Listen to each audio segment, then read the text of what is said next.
101.5 KMCJ Raiders Radio. Featuring the CR Sports Talk Show. Welcome, ladies and gentlemen, to the CR Sports Talk Show. Is it the Sports Talk Show? I'm not really sure. I haven't even looked at our own name. My name is Kennedy Collier. Soon you'll be hearing the voice of Mitchell Ross. And I really want to start on a very important topic, Mitch, something that has obviously been on all of our minds, something that's happening to everyone. I'm finally getting a haircut, Mitchell. It's been probably 7 months since I've last gotten a haircut, and it's gotten ridiculously long. I do not like the size of my hair, the length of my hair. I'm putting too much shampoo in my hair in the shower time. How long is too long for hair, in your opinion? Yeah, Kennedy, I agree. The haircut situation, I think, is affecting all people living during this pandemic. I recently got my haircut for the first time since October. I want to say, in the time before that was in June. So I've been going quite a few months in between, not by my decision, but mostly because our governor can't figure out when barbershops can be open and when they have to be closed. I think however long is too long is like, do you like your hair long? Do you like it short? I personally like it somewhere in between, so I like to go every 5 to 6 weeks. This is definitely the longest I've gone, probably since high school. In high school, I actually had really like a bowl, like imagine like Ringo Starr. That was my hair. It was awful. Oh, I never got ladies' a date. man, huh? Oh, no. The exact opposite. When looking back at the pictures, I was like, no wonder you were single, Kennedy. Just look at your stupid haircut. It was horrible. I'm getting back to that bowl cut, so it's like, that was the first sign. That's when I look at the mirror, I was like, I got that bowl cut again. So I'm looking forward to the haircut. Mitchell, you strike me as the guy, because there's two types of haircut people, or people who get their haircuts. Those who do not stop talking, and those who just sit in the chair, cut my hair, I don't want to really say much. Are you a talker, or do you just sit silently? I think it really depends on who's cutting my hair. I've been fortunate enough to go to the same barber now for several years. So I've gotten to know him, and he's gotten to know me, and my dad and I go to the same barber, so we usually go together. So in the beginning, though, like, I'm kind of both. Sometimes I just sit there and just be like, enjoy the haircut for what it is. There's some, meditative part of getting a haircut that I find very enjoyable. But sometimes if I have something to say or some, interesting factoid about myself I want to bring up, I'll talk. See, I think this might surprise you. I do not talk at all in my haircut. Not a single word. I say hello, I tell him what I want, and I just sit there. I mean, I have no animosity towards my barber. It's just that when I'm sitting there, I really don't know what to say during a haircut. But folks, this isn't a podcast or a radio show about hair. It could be if you want it. Send us an email at crsportsreport@gmail.com. If you want us to only talk about hair, we will certainly listen to you. Again, if this is 2 a.m., please go to bed, go to sleep, do something better with your life, and come find us at 2 p.m. For the 2 p.m. crowd, welcome, baby. You're here at the CR Sports Talk Show. It's going to be great. A lot of things happening, Mitch. A lot of craziness happened. We have a lot of trades, a lot of big contracts, a lot of big fundamental sports things have been happening. And the NFL, I mean, it's like, how long ago was the Super Bowl? It was last week? I don't even remember. 2 weeks ago. And yeah, it's going on 2 weeks now. The sports it keeps coming, Mitchell. So we have Tatis Jr. Mitch, I'm going to throw it to you for a second. Tell the people who don't know, Tatis Jr. of the Padres got a huge contract. Let them know. Yeah, Fernando Tatis Jr., son of Fernando Tatis, a former Major League player. Plays for the San Diego Padres. He's only 22 years old, Kennedy. I believe he's actually younger than me. Somehow, some way, this man finessed himself into a $340 million contract extension. My question for you is, Mitch, how would you not know if he's older than you or younger than you? Like, what is your age? I'm 22, but I'll be 23 in like 2 months. It's only by a couple of months. Okay, I was confused for a second, I guess, if you didn't know your own age. Yeah, I mean, honestly, I don't even... Yeah, he's born in 1999. So, yeah. he's going to be 22 this year. Sorry, I take that back. He's going to be 22 this year. He's still 21 somehow. Oh, he just turned 22, January 2nd, 1999. We have the best research in the game on the CR Sports Talk Show. $340 million over 14 years. I believe that's somewhere around the third or fourth largest gross contract of all time, which is crazy because Tatis Jr. has only played 143 regular season games, which is less than a regular season, which is 162 games. So it's incredibly, just incredible that he was able to get this contract. But also, it just says a lot about the Padres right now, which is one of the great things is that at least they are committed to building a playoff contender for the Dodgers and that they're willing to spend. Well, I think if you're the San Diego Padres, you really had no choice to make this move. And if you're a San Diego Padres fan, you're almost hoping that this Tatis situation doesn't turn into what happened in Colorado with Arenado, where you give your star a bunch of money and then don't really build around him.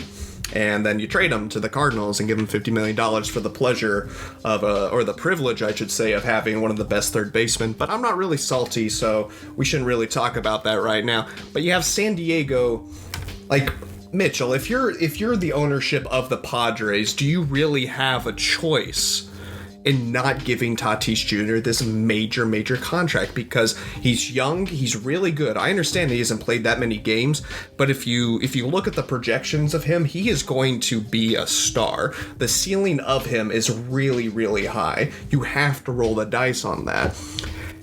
He's fun. He's exciting to watch. He flips bats. He hits grand slams when he's winning by 10 runs or whatever. You're going to need Tatis in your sport, Mitchell, because, I mean, not to really rag on it, but your average watching or viewership is around 57 years of age. You gotta bring young people to your sport, and this is the way to do it. And I think baseball has a really unique opportunity to make Fernando Tatis Jr. the face of the MLB. You're starting to see that with him being on the cover of MLB The Show, with all the sponsorship he does. And Tatis Jr. has been very proactive in becoming the face of baseball. He takes the time to do these sponsorships, these filmings, all these things to get his face out there. Because right now, Mitchell, if I asked you who's the face of baseball right now, you would probably, if you asked 100 people who love baseball, you'd probably get a myriad of answers where maybe 50 to 60% of them would say Mike Trout, but there's no really definitive answer for who the face of baseball is as I drop everything on my desk. Well, I would say that there are probably 3 or 4 players that you could consider the face of baseball, depending on who you are. Tatis Jr., Fernando, man, he is definitely becoming the media favorite. Everybody loves him. I gotta say, he's exciting. He's fun to watch. He plays a brand of baseball that is just different and unique and exciting. He's a spark plug for the MLB. You could say Mike Trout because he's the best player of the NBA. NBA. He's the best player in Major League Baseball. Mike Trout is. You can even say Mookie Betts because he's playing now in Los Angeles and Mookie does it all. But definitely Fernando, along with maybe Ronald Acuna Jr. in Atlanta, they are ushering in this new wave of baseball that hopefully will bring in new, younger viewers and excite the fans a little more and maybe make the game a little faster paced and exciting. So I think, again, baseball's in a really just tough position because if I said, obviously, the NBA, everyone has their favorite player, but if you said, who's the face of the NBA, it's LeBron James. Obviously, everyone has their own favorite player in the NFL, but if you said, who's the face of the NFL, you could argue it's Tom Brady. And these are recognizable faces. You don't think Tom Brady is the face of the NFL. Who's the face of the NFL then, Mitchell? I think in the same way that,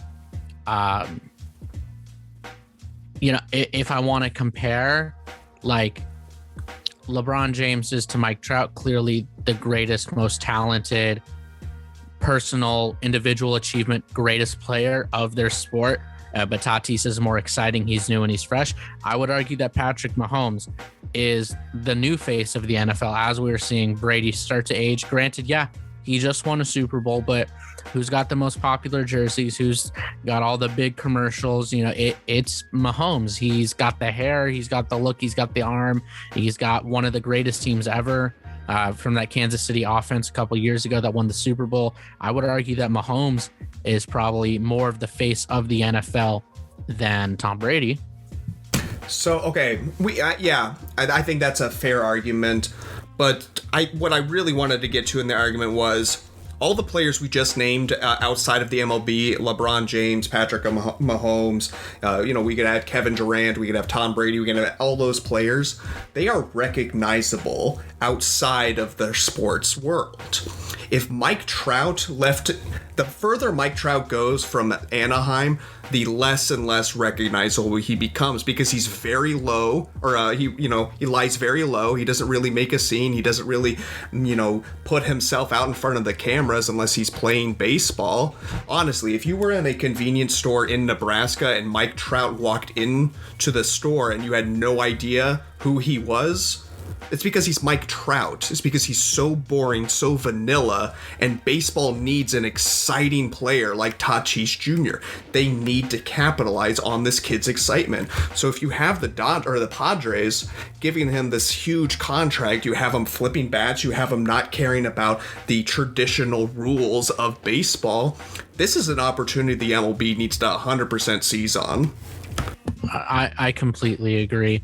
I think we're going to see Tatis become the face of baseball while Mike Trout can still be the greatest player, best player in the sport.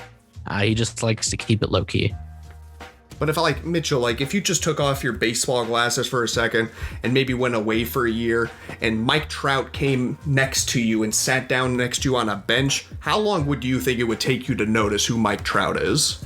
I mean, me as a baseball fan, I'd recognize him instantly, but just as a regular Joe off the street, you probably wouldn't recognize him. He looks like just the average guy who's a very well-built and in extremely great physical shape.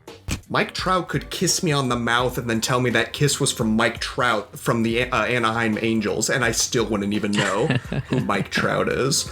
Coming up next, guys, we're going to be talking about, we got a lot of NFL trades. Wentz has gone to Indy. Deshaun is still stuck in Houston. JJ has ultimate freedom. We're going to be talking about player empowerment, how we talk about owners wanting to trade players, and how players want to be, how they demand to be traded. Why do we treat them differently? I think you know why, but we'll be talking about it later. Stay tuned. No, you don't. You're the best, man. Come on, Benny, man. The kid is a L7 weenie. Yeah. Oscar Mayer even. Foot long. Dodger dog. A weenie. Welcome back to the CR Sports Show. My name is Kennedy. Soon you'll be hearing the lovely voice of my co-host, Mitchell Ross. Mitchell, something really interesting is happening in not just the NBA, but particularly the NBA with Draymond Green and his comments about how not just the media, but I don't want to, be a Joker cliche like, oh, Batman, we live in a society, but it's really society about how we treat players when they demand the trade and how we call them unprofessional versus when a team completely gives up on a player and just trades them. And he made a lot of compelling points that we're always okay with the owners doing it. When the owners with it's Andre Drummond, it wasn't that he was the player in the crosshair of Draymond's Andre Drummond and Blake Griffin as well. Yeah, so you have two players in an organization who they've just given up on him. So and Andre Drummond knows. Oh, not Andre Drummond. He's with Cleveland right now, isn't he? Correct. Yeah, he just re-signed a nice extension with them. They've given up on him, and he knows that. So he left the court and got dressed. Like they expected him, the fans, the people who are criticizing him for giving up on his team, apparently, when the team is the one that actually gave up on him. Like, imagine this, boss. Imagine, Mitch, you go to work and your boss says, Mitch, we're going to fire you at the end of the day. Like, are you working? Are you putting... No, I'd probably just walk out and be like, all right, cool, have a nice day. Exactly. But I would say not have a nice day. Exactly. You know what I mean? Exactly. And why? Because you would feel disrespected. And this is exactly the case of Andre Drummond. He feels disrespected. And when you're disrespected, why the hell would you want to work for any of them?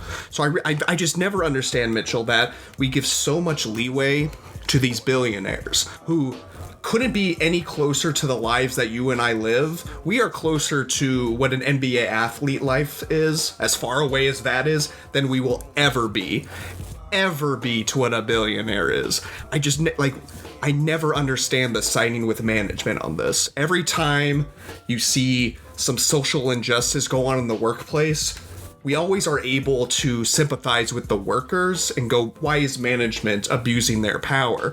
Except for one field, and that's the sports world. Every time we call, when players do these quote unquote selfish actions, we rip into them.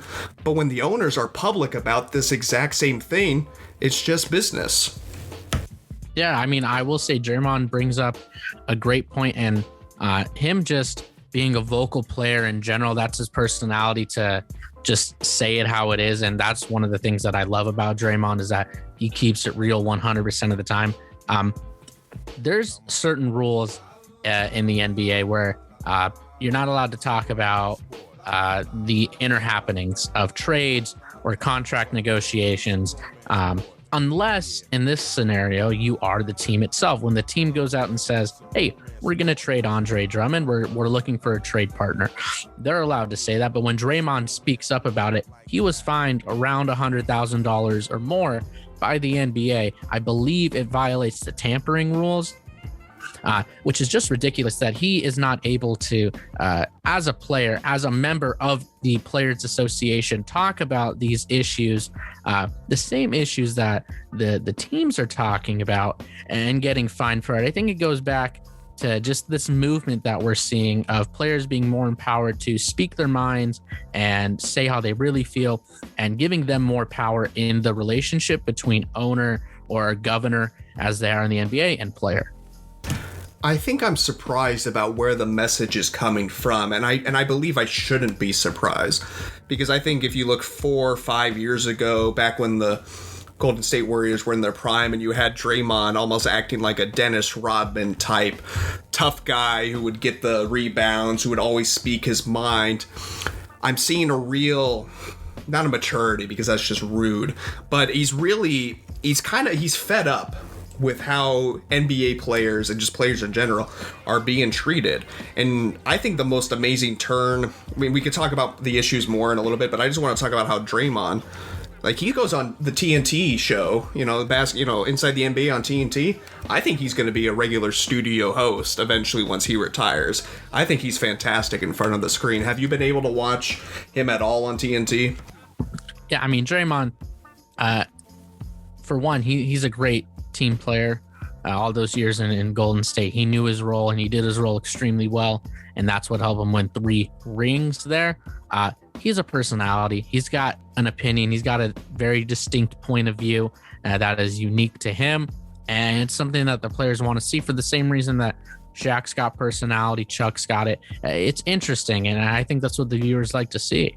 So back to the more serious topic of what he was talking about. Mitch, my question for you is, why especially in sports, do you see the fan who is just so angry at when a player demands a trade, but don't get the same amount of anger when it's towards the owner? I think, and one of the scenarios I'll put forward is from a couple years ago, and it's a little bit different. It's not about it not working out between a player and a team, is the Kawhi Leonard in San Antonio scenario. Kawhi did not feel that there was trust between him and the team, and therefore he was going to sit out and he wasn't going to play. He didn't want to be there.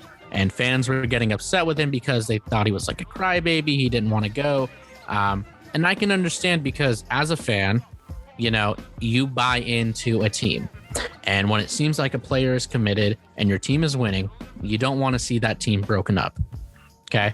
And so when you hear a player saying, I don't want to be here anymore, it makes you dislike the player a little bit for saying, hey, I put trust into you. I put faith into you.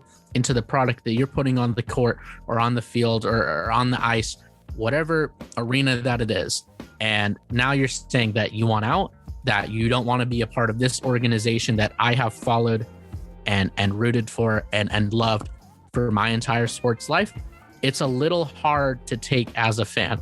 But I will say, even when ownership is saying we're going to trade someone or we're not going to bring them back, you could still be upset with that. When the Dodgers came out and said, hey, we're probably not bringing back Jock Peterson or Kike Hernandez. Man, I mean, that hurt a little bit on the inside, but I understand the financials of it, and it wasn't that it wasn't working out. It's just they couldn't afford to keep them. I understand that. And when an organization gives out full transparency, I think it's better overall for the scenario. So here's what I look at it. Let's just talk about the NBA for a second. How many teams are there in the NBA, Mitchell? 32. There are 30 teams. 30. I see people were 32. Experts. We're trying to fool them, Mitchell, into thinking that we're experts. There are 30 teams in the NBA. How many of those owners are black? The answer is 1, and it took it took him to be the greatest basketball player to ever play besides LeBron James to become that owner. So you have a group of largely white, rich owners getting to decide the lives and futures of a largely black community. And for some reason, you get these angry people who are siding with management, who they have nothing in common with, Mitchell. So what's the connection? It's because they see a rich black man and that angers them. Nothing angers them more, these racists, seeing rich, entitled African Americans. It pisses them off. So when they see an old rich white guy and that's their only connection is, hey, he's white too, they side with him. That's the only way I see it. Can you disagree with me on that? I mean, I don't personally see it that way. I look at it at least as,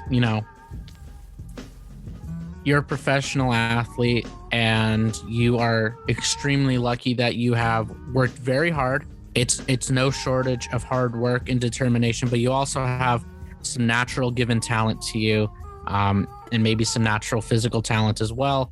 I look at it as more of, you're paid to play a game for your career. I don't understand why you need to be upset with the situation, but I understand if it's not where you want to be, you gotta, get where you want to be.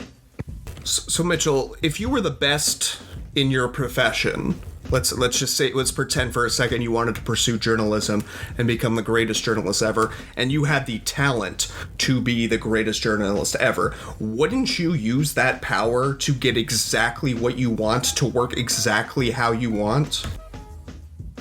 No, 100%. You're correct about that, and that's where I can't really fault the players for, maybe the team's not building around them. Maybe they're not spending to put talent around them to make it a winning organization, like Bradley Beal in Washington. They're not doing anything to win, and I would understand if he wants out. Okay, yeah, I understand that. So I think you and I both agree. Andre Drummond, no, it wasn't Andre Drummond. It was the Cavaliers said we want to trade Andre Drummond. And you had Blake Griffin, who says, I want to leave the Pistons. Both of these actions are exactly the same. You have two organizations or people who no longer want to work to each other. Andre Drummond, or the Cavaliers, are not being dragged for their public decision to want to separate from Andre Drummond. Blake Griffin is not getting the same treatment for that. I want you to notice that the message is exactly the same, but the people who are presenting it, the person who is speaking the message, is different. And that's what I really think we need to focus on. And that's where the uncomfortable conversation of racism comes into it, because when you have an old white owner say these things, it's okay, it's just business. But when you have the young black athlete say it, it's an atrocity. So we'll get into this a little bit later. Coming up next in the second half, we'll be talking some NFL, some fun trades that happen. Carson Wentz is in Indy, Mitch. What is happening? One sentence, give me your thoughts on Carson Wentz. We'll talk about it more in the second half. Lost cause, too late. That's what you have to look forward to, guys. A lost cause that is too late. You're listening to the CR Sports Talk Show. and welcome back to the CR Sports Show. My name is Kennedy. Soon you'll hear the lovely voice of my co-host Mitchell Ross. Mitch, do you always like that I always boost you up before I introduce you? I always say you have a lovely voice, which you do, so I just want to know what your feelings about me just always complimenting you and you always putting me down. Yeah, man, it's a great dichotomy we got going on here. Like that word, big word. I went to college, still going to college. I know big words. No, man, I love it. It's a great little back and forth we got here. I think my voice is but listeners, you let me know if you want me to talk differently. Too bad. This is my voice. I think it is a silky chocolate river, and you gave a excellent radio tease in our first half about our next topic, which is Carson Wentz. Finally, it feels like NFL never likes to be silent for long. After the Super Bowl, you have Tom Brady throwing the trophy across the bay. Did you see the Lombardi, the daughter of the Lombardi, whoever makes the Lombardi trophy, just lambast and say she's just embarrassed of what happened with Tom Brady? What do you make of that? Man, those Karens are too Karen-y right now. Like, dude, who cares? It's a trophy. He's got six other trophies. Like, who cares if he throws it and it drops to the bottom of the bay? Like he's gonna have to pay for it. And you're the daughter of the person or granddaughter of the person who made the first one. Like, this is the 50-something Lombardi trophy. Like, get over yourself. I couldn't agree with you more, Mitchell. It should the Lombardi trophy be renamed to the Tom Brady trophy? Because is it really no. Is it the first person who wins it, or is it the person who wins it the most? Vince Lombardi, probably the greatest NFL coach of all time. When I was growing up and going to like sports practices, my dad always told me you got to be on Lombardi time, which meant if practice started at 4, you're ready to start practicing at 3:45. You don't get there at 4. You're already warmed up and ready to start the actual practice at 4. I think it's fair to make the argument that it should be the Brady trophy. But Mitchell, we're being rude to the audience. We said we were going to talk about Carson Wentz, so let's talk about Carson Wentz. What are your thoughts on this? Really, I feel like it should be, if this was 2 years ago, I feel like this would be a huge, massive trade, but they only get 1 second round, 1 third round? Am I reading this wrong? Where am I reading it anywhere? I'm not reading it anywhere. I'm just guessing.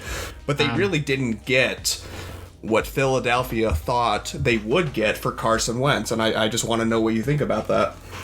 Well, they got a third round pick for this upcoming draft, and for the next draft, a second round pick, but it's a conditional first round.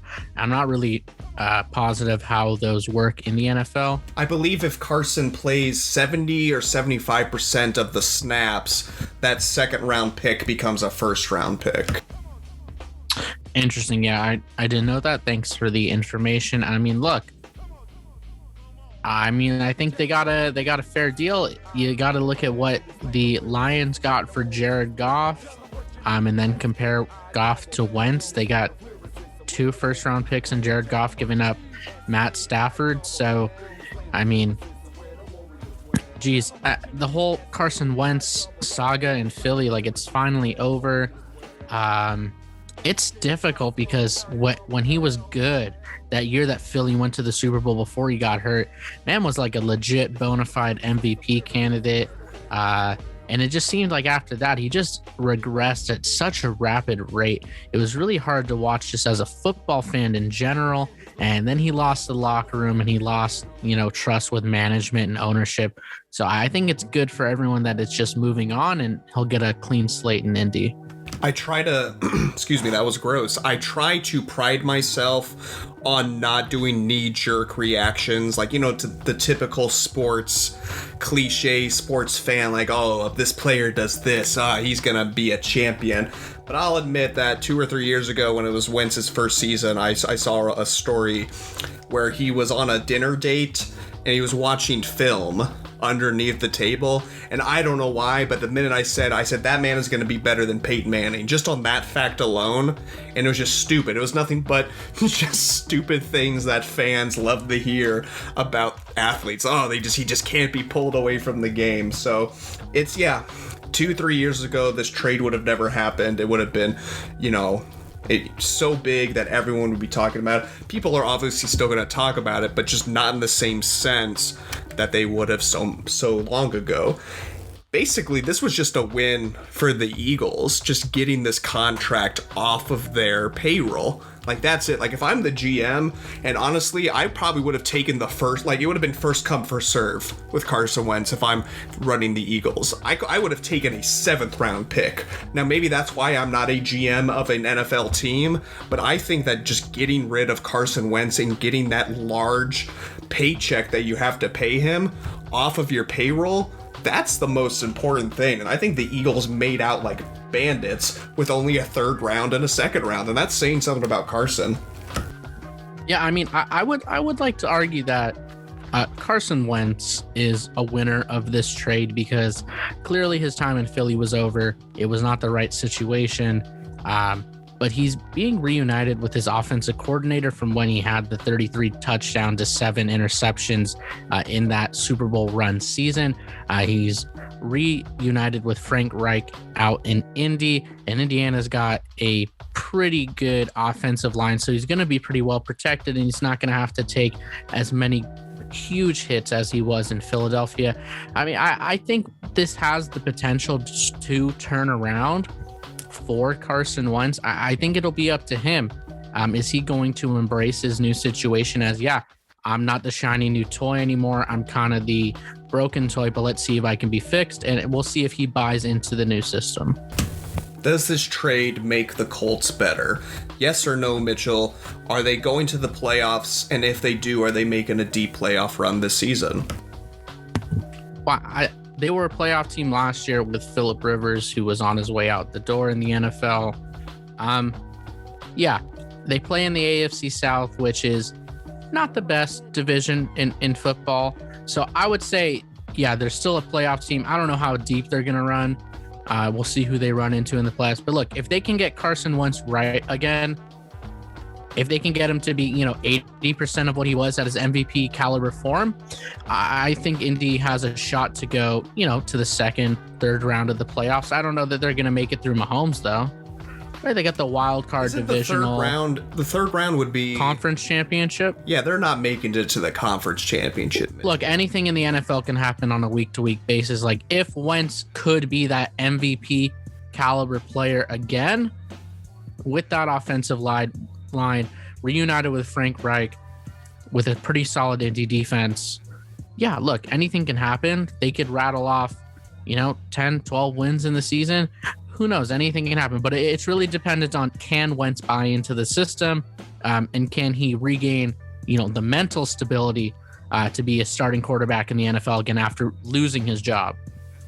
I think an interesting thing you're going to see about these big contracts, particularly in the NFL, is that when these players get these big contracts and realize that they're the ones with the power, and then they can do moves like, well, maybe Carson Wentz didn't really force his way publicly. How messy would you say that the Carson Wentz-Philadelphia relationship was before this trade? Messier than a Jackson Pollock, my friend. That thing was all over the place. He lost trust between the ownership, to which I've read that he had a direct line to. He lost the locker room. He lost his head coach. I mean, it's just a tough situation where you're having an MVP season and you go down to injury, and then Nick Foles comes in and rattles off a bunch of playoff wins in a row, becomes a Philly hero by winning the Super Bowl, gets a statue outside the stadium, right? And then outperforms you the next season as well. And then you get benched for a rookie, Jalen Hurts, towards the end of the season. And by the last game of the season, you were, a scratch non-start, non-injury non-start. I mean, it got real messy. We were wondering, what's going to happen with him. He got such a big contract. So maybe the contract was a little premature after he didn't actually prove himself in the playoffs. It was just real messy, man. I think one thing we're going to see, and it's kind of related to what we're talking about, is I think eventually because we've seen with James Harden, and I know this is the NBA, but it's similar, where Harden had 3 years left on his contract, a lot of money on his contract, and he got traded because he, flexed his power and made a mess of things and eventually got what he wanted. Carson Wentz did a similar thing. You're gonna see owners not give out these big contracts. I guarantee it. You're gonna see owners not want to risk it. I disagree. I think the situations could not be further in difference from each other. James Harden literally gave everything to Houston, balled out, won an MVP, probably could have won 2, won multiple scoring titles. It just wasn't working out. He didn't have the team around him. Wentz played himself out of the starting role and got benched.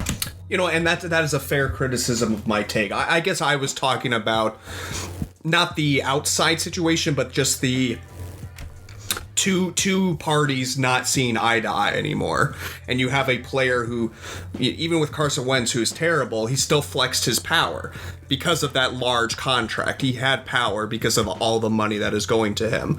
So yeah, no, you're absolutely right. I should not have compared the two, but in a way they're similar, but also they're not. But I still, what are your thoughts on what I'm predicting?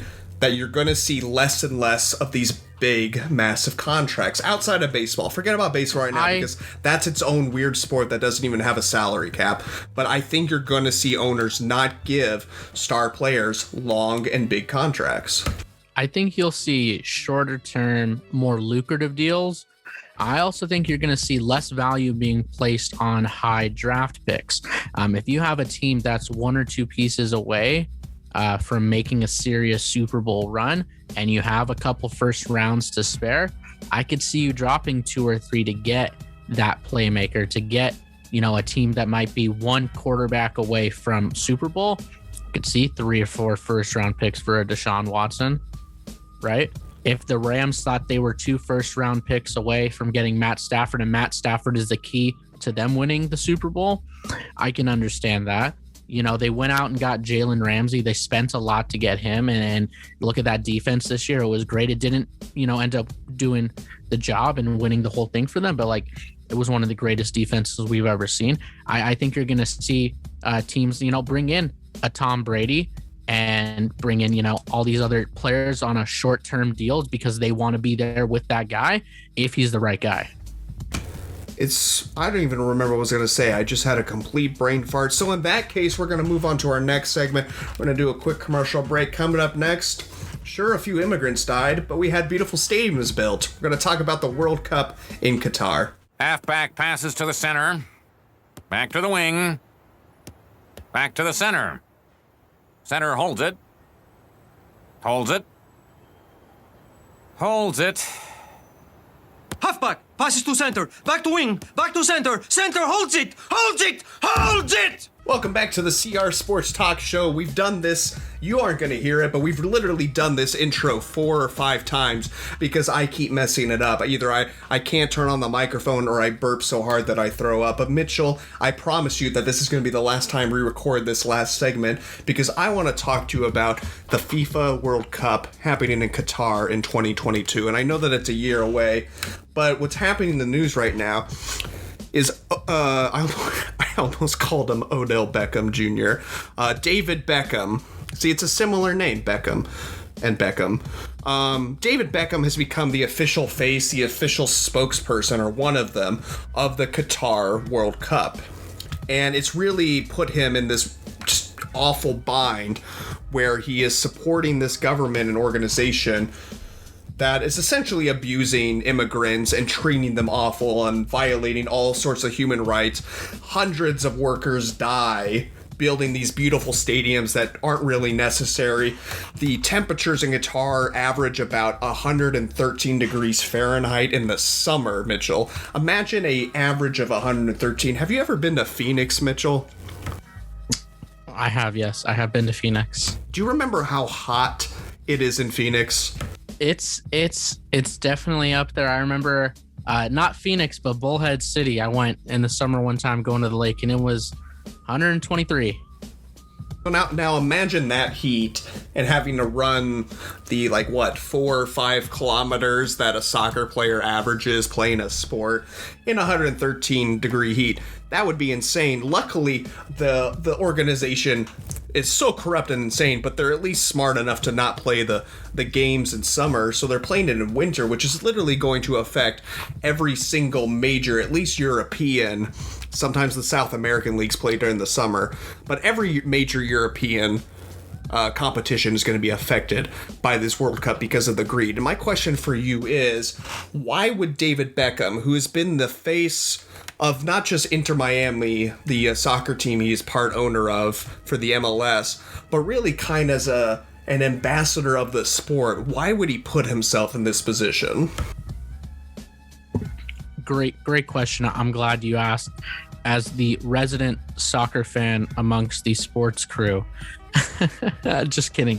That's not me. I know David Beckham from LA Galaxy, and being a British guy with various different hairstyles. I think for him, he's looking at it as an opportunity to be the face of a World Cup, which is probably the largest, most widely viewed, greatest sports event ever in general, larger than the Olympics and the Super Bowl combined, I would assume. Even I, not a big soccer fan, love watching the World Cup because it's so exciting and you get to see all the different cultures and countries come together. It's unfortunate that, the situations in Qatar with the human rights violations and it really just kind of screwing with the regularly scheduled soccer seasons, or football seasons, as they say outside of the States for all of our international listeners. I think he's just looking at this as an opportunity to boost his image at whatever cost it would be, and kind of putting all of the, more negative aspects of this World Cup to the back burner and saying, hey, I'm David Beckham. I'm everything that's great about soccer, and I'm going to promote this World Cup, and maybe it'll, lighten the load. So Mitchell, not to put you in an awkward position, because I know 100% you would never support the how this Qatar government is treating people, but let's explore how this government has been treating the worker. So there's a reported 1.7 million workers in Qatar, which is 90% of the workforce in this country. There are about 3,200 workers who work on one stadium every day, and about 200 to 300 of them have either been exploited or subject to forced labor. That's slavery, Mitchell. That is not borderline slavery. That is what slavery is. So you have literal slaves building these stadiums for a World Cup of a country who last time, before they got the FIFA World Cup, guess what they were known for, Mitchell? They were known for getting weightlifters from some other country to come represent them, and because they took so much steroids, they ended up having diarrhea while lifting weights. That was their last known contribution to the sport, is hiring weightlifters from other countries, giving them steroids, which gave them diarrhea. Yeah, I mean, I guess you could say Qatar's in a little bit of a crappy situation right now. Joel, if you make one more pun like that, I'm telling Mr. B to fire you. You have one more warning. Okay. I mean, look, no, this is obviously terrible. And there's issues being raised about the 2022 Winter Olympics in Beijing for similar reasons of human rights violations in China and forced labor laws and child labor there. Look, I understand that the World Cup is supposed to be representative of the whole world, but the world is changing. And for the longest time, slavery is not okay. I know there's been a history of it in the United States, and the ramifications are still being... Just a little bit of slavery. I mean, we're still seeing the ramifications today. I would hope that other countries are taking notice and would stand up and say, hey, this is not cool. We don't want to participate in it. But I also understand that it's the World Cup. It only happens every so often, every 4 or so years. 4 years. So it's an opportunity to go and play and maybe show your support for, better human rights situations, and showing that it's not okay to have these essential slavery stuff going on in Qatar through their play. So did you know that this would have been our World Cup? that the United States, and I think there's a deal for the 2026 that where Canada, United States, and Mexico are going to be hosting the World Cup. But this was supposed to be the World Cup 2022 that was supposed to be in our country. Like, we got robbed of it. And, you know, I can definitely make an argument why America really isn't that great of a country, but we're better than Qatar, right? We're better than them, at least. I would like to think so. I mean, there's a lot We've got our problems. Absolutely. Don't get me wrong. But I would like to think we're better than Qatar, and we don't have, 113 degrees Fahrenheit average temperature in the summer in most places. Just in Phoenix. That's the only place. Just in Phoenix. You can play the games elsewhere. But this was literally the World Cup that got stolen from us. So it's just, I don't know. It's a weird and sticky situation. It's just, I'm tired of the greed, Mitchell. Like, honestly, I'm tired of the greed just kind of infecting everything around us, and how morality and principles are being thrown away by David Beckham. Because he absolutely knows. You would have to be under a rock to not understand what this country is doing to its, not even its citizens, but immigrants who are coming to build stadiums for them. So I just don't understand. So again, we've did we end both shows last week? Last week's show, did it end on a bummer? Probably. All right, so folks, we'll end this week's show. Oh, gosh, what's a cliche sports topic? Mitchell, give me your most overrated athlete. Most overrated athlete. Ooh, this is a tough one. Give me. Y'all are gonna hate me. Give me like Drew Brees from the last 3 seasons. He seemed a little bit overrated. His talent wasn't that great in the last 3 seasons. He kind of really fell off the shelf. Once again, Mitchell, you're incorrect. The answer we were looking for was Mike Trout. That is all the time we have. Don't get me started. For the CR Sports Talk Show. My name is Kennedy Collier. My co-host, as always, is going to be Mitchell Ross. You're listening to the Moorpark College radio station, and you were listening to the CR Sports Talk Show. We'll talk to you next week, folks. Keep listening for more information on 101.5 KMCJ Raiders Radio.